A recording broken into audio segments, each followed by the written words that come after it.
Welcome to the BA Knowledge Share, and I'm so honored to have Christina Tan as our podcast guest. So welcome, Christina. Oh, thank you, Ashmi, for having me. Awesome.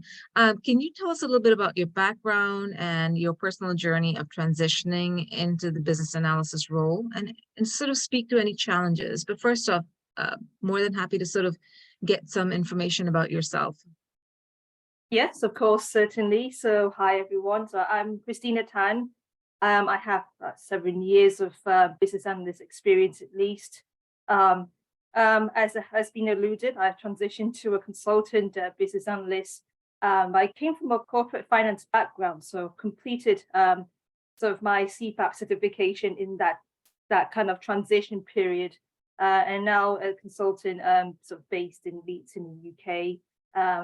And I'm also a director at IBA UK, the International Institute of Business Analysts. I was also really honored to be nominated for BA of the Year at the IRM European Business Analysis Conference in 2021. I'm still a very passionate advocate of the profession today. Speaking of the transition, I started my career in corporate finance, sort of made career progression in that space. But over time, I suppose it's one of those self-realization moments that it became apparent that I became more sort of interested in problem solving, stakeholder management, and strategic analysis. I was more interested in that than I suppose the path that I was on at the time. So I decided to do something about it.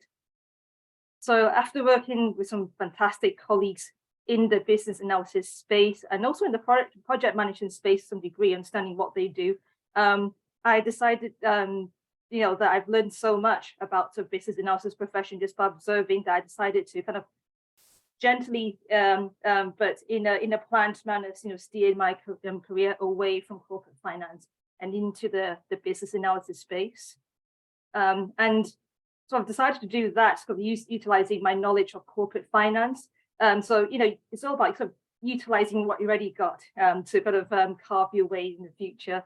It's kind of my sort of approach to things. So firstly, stepping into projects. In my case, everyone's different, but in my case, it's specifically financial ERP implementation. I was kind of unafraid to wear different hats along the way when I gained experience. So even if these aren't called BA responsibilities, I was going to, I could have rolled my sleeves up to do things like, testing, becoming one of the finance SMEs in environments where they had, BAs. And then I observed how BAs worked, the techniques used and tools they use along the way. And then I also sort of proactive sought opportunities to assist them to observe. Over time, these experiences, when I got to actually got some hands-on experience, became invaluable to my CV, which helped me to land my first BA role. So in terms of the challenges faced, being the sole BA when you're still relatively new to the profession is something that I found a bit of a challenge, and I'm sure there'll be a few that might have felt the same way at one point or another earlier in their career. So I quickly realized the value of having a supportive professional community.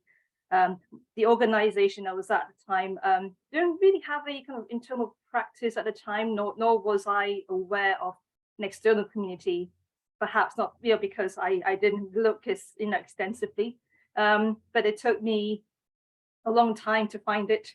And when I did, sort of my confidence improved significantly. And so did my profession, and gains and passion for what I'm doing. And these resulted in career growth. Ultimately, what I'm doing now is I really want to kind of pay this kind of energy forward. And hence why I got involved with the likes of IBA UK. No, that's awesome, and it's interesting you brought up the fact that on this first transition project you wore multiple hats. Speaking of multiple hats and skill sets, in your experience and in your with your background, what are some of the important skills, or what are some of the skill sets that a BA needs that you think are important? to carry things forward? Yeah, absolutely. So that's a really good question, and that's something I've kind of asked myself throughout sort of my transition journey, and making sure that I am, gaining exposure to these traits. I've actually written some professional articles about this previously. So I'm just going to kind of relay my thoughts here, because ultimately I don't think this has changed over time. I was revisiting what I've written, and actually this has been really consistent. So one of the key things I think be good at any level, and I think a lot of us will have this, is critical thinking, because BAs are ultimately trusted business advisors. The kinds of activities BAs ought to kind of be in, it actually spans a wide range of different types of involvement from stakeholders at all levels.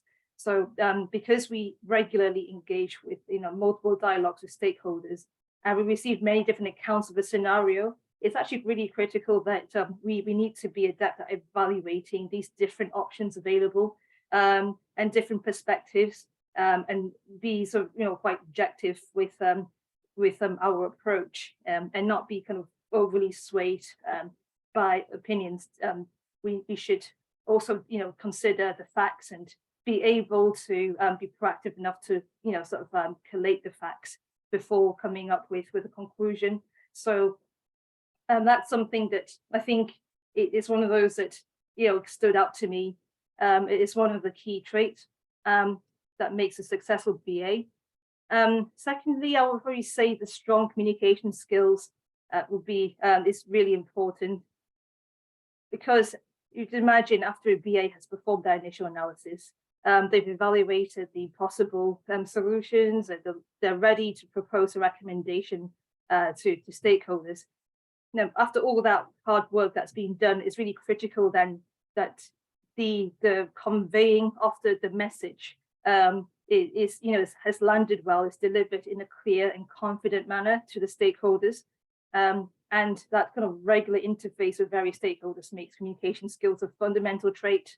Any sort of potential kind of miscommunications, or any sort of slippages in detail, can result in many problems that could be challenging to rectify at later stages. So another aspect of strong communication includes combining stakeholder management skills to identify as well and resolve conflicts in an objective yet democratic manner. Mm-hmm. And so I've also, I suppose I've mentioned this slightly, but I guess it's a different point around like strong communication skills, but also strong stakeholder management skills. And in sort of this aspect, it's crucial for BAs to understand sort of who may be impacted by a project, or who has a sort of vested interest in certain changes, in order to almost like formulate a sort of stakeholder communication strategy, so that they're delivering the right level of information that meets the vested interests and needs of those stakeholders. So I think it's kind of one goes up in that sort of the BA careers, chances are they'll probably sort of get more interfacing with the very senior stakeholders. So the level of information needs to be pitched at the right sort of level, especially for those who are key decision makers in organizations. So they don't really need to know all the details. However, it's still important to have attention to details, which that's my next point about the effective business analysis. So when anyone thinks of like key artifacts being produced by a BA, it's like many are quick to identify, like so the likes of like business process mapping, requirements elicitation. It's those are very common ones. So if a BA who sort of misses out the details might likely to increase the chances of sort of like missed requirements, or resulting in unnecessary rework of sort of designs development, not to mention additional costs and efforts that it will kind of absorb to rectify that. So that's usually not great for anyone's credentials. So in this profession, this is one of the key things that sort of, decides whether or not a BA is really successful, then they need to, I think even at a senior level, they'll still need to have this, even though they might not be into detail as much as maybe others in the team. But yeah, I think they'll almost need to make this more effortless as they kind of, get more experienced. And then like rounding up, going back to almost like the first point with critical thinking, I think what people sort of might need to support that is probably just a nature of being quite inquisitive and sort of developing that kind of growth mindset, having an open mind, and in being able to take in multiple perspectives. So it's we got to also kind of be aware that the business analysis profession is actually quite, it's an evolving profession. So by not being naturally inquisitive, might mean that professionals actually, they might risk kind of potentially being left behind in this profession as it continues evolving. Yeah, no, there's some very interesting points that you brought up. Communication is key, critical thinking, absolutely, right? And being inquisitive, being curious. As you said, it's an evolving profession, even with the onset of AI or other sort of technologies. It's important to understand how that impacts business analysis and the way we do things. What about domain knowledge? Do you think that's important? I think domain knowledge is important in the sense that it enables BAs to kind of contextualize their professional skills and have this, and almost like contextualize their environment where they're in, and sort of apply their professional knowledge accordingly, knowing what kind of tools and techniques to use and approaches. But I think as a consultant, I do, I change my, sort of certain domains. I might be in healthcare in, one client engagement, and going to, something completely new the next. So I think what's important is actually for BAs to, linking back to my point earlier about sort of, having an inquisitive mindset, having a growth mindset. It's important for BAs to be able to know where to look and be proactive enough to up their domain knowledge when the situation calls for it, especially not just for that purpose, but when it comes to a client need and being in a new client environment, they'll almost need to know sort of they need to have an approach as to kind of how they're going to accumulate what they need to succeed in that environment. But yes, you're right. I think domain knowledge kind of helps the BAs to get a more holistic understanding of the broader industry, the competitive landscape, the types of business processes, and the culture of organization. And so I think, some ideas are supposed to acquire those domain knowledge. I don't think there are kind of steps. I think there are kind of maybe some thoughts that I can share that maybe some might want to kind of, complete to create a plan out of. But so things like kind of networking and knowledge sharing with your communities, whether it's like domain specific or simply with other BAs working in the same domain that you want to get into, could be a good idea. There's also like books or industry articles and reports that relating to the domain that could be helpful. And there's of course rolling your sleeves up and participating in projects. A lot of really deep domain knowledge sometimes might just come out from simply being in those projects itself, and the collateral that's been created in the process might be very helpful reference materials. And also on a kind of a human level, there's also that seeking feedback or mentoring from experienced BAs in that domain as well. Yeah, no, it's so being inquisitive, having that domain knowledge, or at least getting to understand, like to your point, you work on all these different industries, and so it becomes important to understand the nuances of each industry. And speaking of nuances and speaking of domain knowledge, what is your sort of pet peeve or process of gathering requirements from your stakeholders or on any sort of project?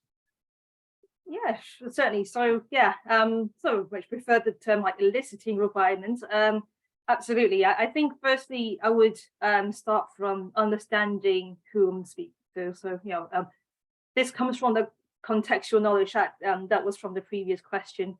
So if you're in a particular project environment in this new domain potentially, you probably want to identify your key stakeholders, right, in the context of the project you're in.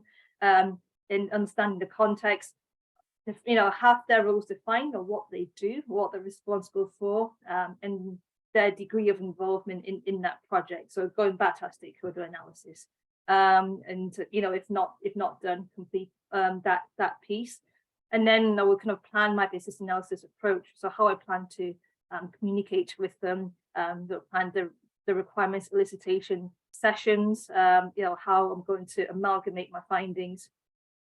And then it'll be the actual kind of running of the requirements elicitation sessions itself.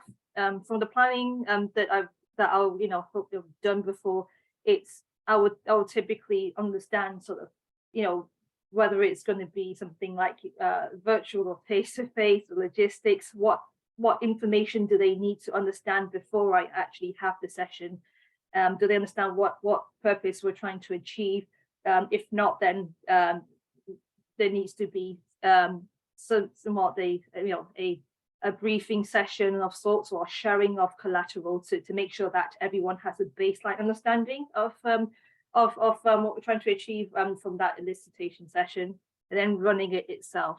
And from that, we'll be pretty much understanding my stakeholders' needs, their problems, their goals and expectations, through sort of implementing these kind of session plans, and so using these like probing techniques to elicit requirements that are hopefully clear and complete.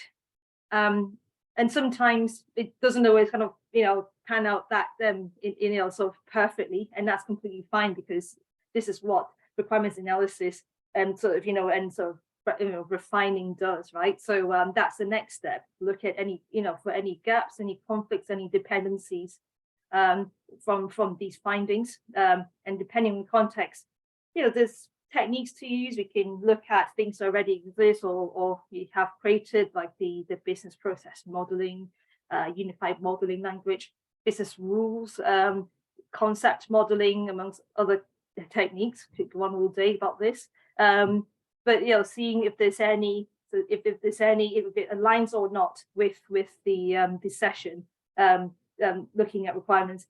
Then I go to the bottom of the discrepancies and refine those accordingly before I get them verified and validated by the stakeholders. Yeah, and speaking of stakeholders, you've probably dealt with different flavors of stakeholders. How do you normally work with stakeholders during the process of the project as a BA? So how do you build that relationship up until the point of working with them? And sometimes there are difficult stakeholders, right? So how do you deal with those?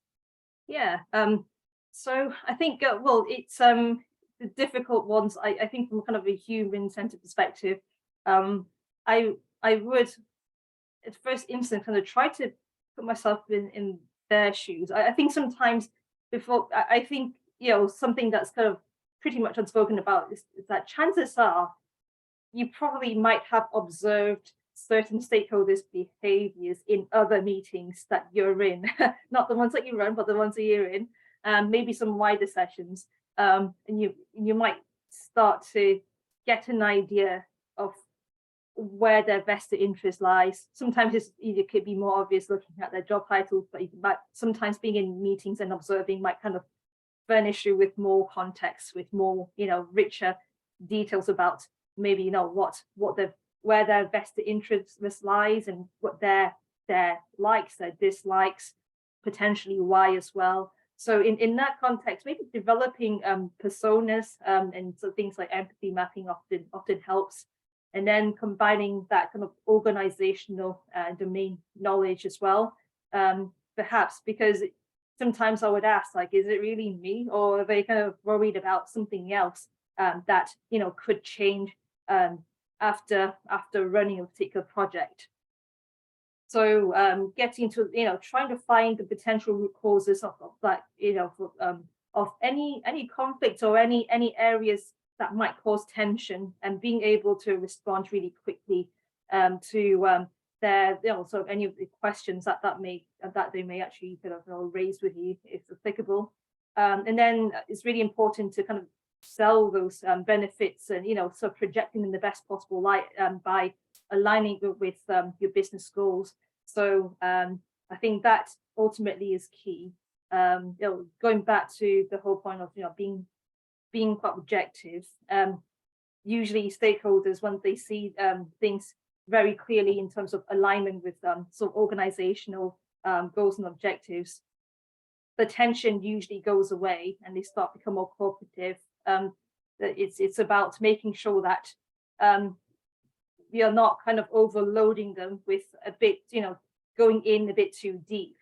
Sometimes I think stakeholders might need to be gently poked into certain things by releasing certain information in a certain way that agrees with them. So I think it's kind of taking it a step at a time with the more difficult stakeholders. Yeah, no, that's some really good tips that you've offered. And in your work experience and with your background, what in your opinion makes an effective BA, or what have you seen any patterns? Yeah, so I think some following some factors could be key. So I was thinking, I think there are some overlaps with one of the earlier questions, but Yes. things like knowledge. Mentioned, being inquisitive, having growth mindset. Well, this is the knowledge that one accumulates over time. I think it'll be good to have like a strong grasp of professional know-how and the ability to pick up the relevant domain knowledge so that they can apply the relevant approaches in the right scenarios.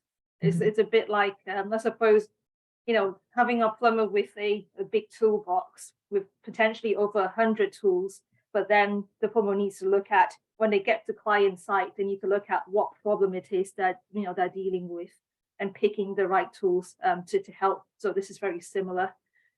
And then we talked about communications, and so looking at the effectiveness part, I think it's the interpersonal skills.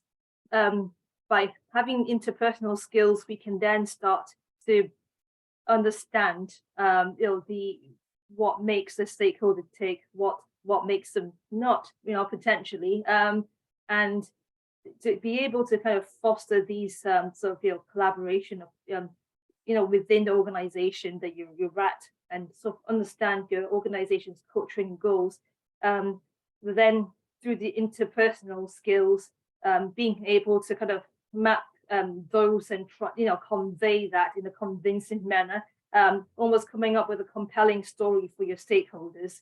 In order to do that, you need to know your stakeholders. So all I could say, know your customers in financial services speak is a very commonly coined term. So having that interpersonal skills allows you to do that and be able to foster that working relationship. And then I think this is going back again to kind of knowledge, but continuously learning. I think being an effective BA, I think one of the things that certainly can help is obtaining things like certifications, because I think that will kind of give it will kind of convey that to others that one is has invested time to develop themselves, and also having credibility at a point of entry to a new situation.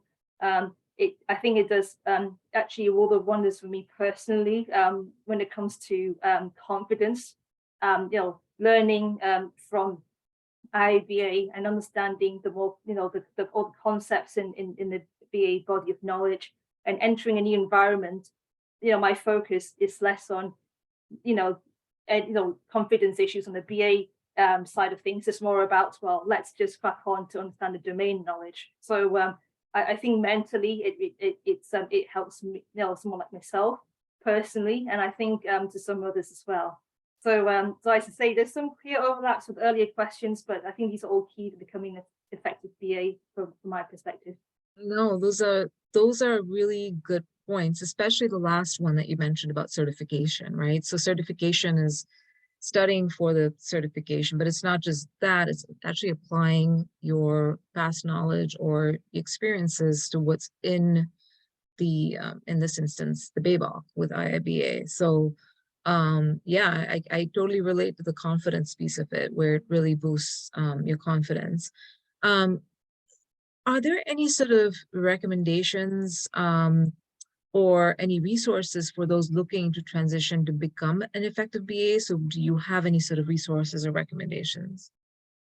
Yeah, absolutely. And there's plenty out there. So there's this I would say look at joining communities to stay at the forefront of the latest thinking, because as I mentioned, business analysis will continue to evolve. I think that's a very exciting thing, being part of a relatively young profession.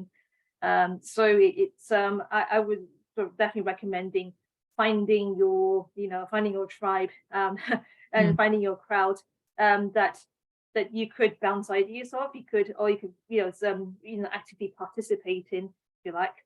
And also finding a mentor who could understand, sort of, you personally, but to be able to then help steer, your kind of career in the right direction, or be a sounding board on the one-to-one basis, with probably a plethora of past experience that the mentor can help him kind of supplement you with. I think it's very enriching and very rewarding to have sort of mentor people myself, to be able to impart that kind of knowledge, and then provide that sort of know-how, without prescribing to anyone. Of course, it's just having a bit of steer sometimes really helps in certain situations.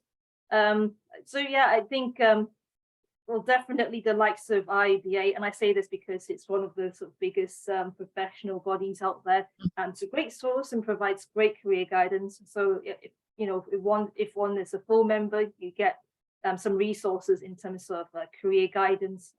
You got like a vast knowledge repository, including the BA body of knowledge and other digital books and community networking opportunities. And there's other types of bodies out there, like the BCS. They have books as well on business analysis, and delivering business analysis as a service. I think those are really highly recommended as well. There's just a lot of information in these books. But I think to bring it to life, it's great to, like I say, join a community where you can see a lot of the real life applications in many different scenarios, come to life and being described, an opportunity to interact and ask questions, where you're uncertain about certain way one is approaching things and so whatnot.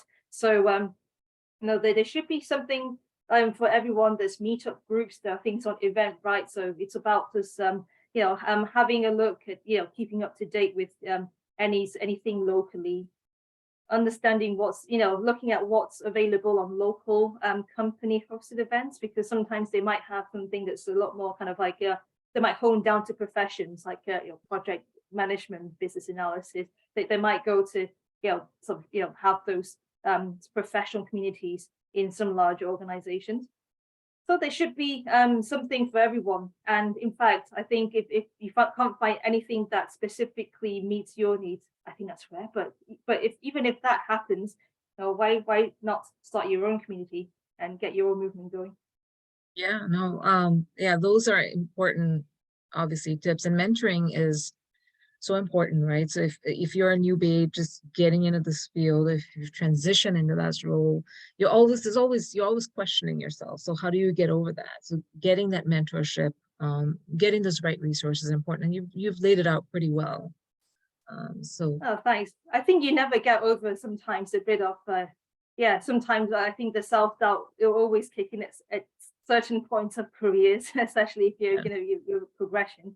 And I think sometimes having mentors and having a like I say, your own tribe, sometimes they are really good they could be good anchors, and there could also, you know, be people who can steer you in that right direction when you're ready to go again. So really, really valuable resources. Well, thank you so much, Christina. I really appreciate your time, and I'm sure our community will benefit greatly from this interview. So thank you so much. And if people were to get a hold of you, what's the best way that people can contact you? So LinkedIn. So it's yeah, you can find me in my name, Christina Tan. Yeah, so my profile picture should be up to date and should look like me. So Okay, yeah, absolutely happy to connect with anyone who sends me an invite. great. Thank you so much, Christina. All right, thank you.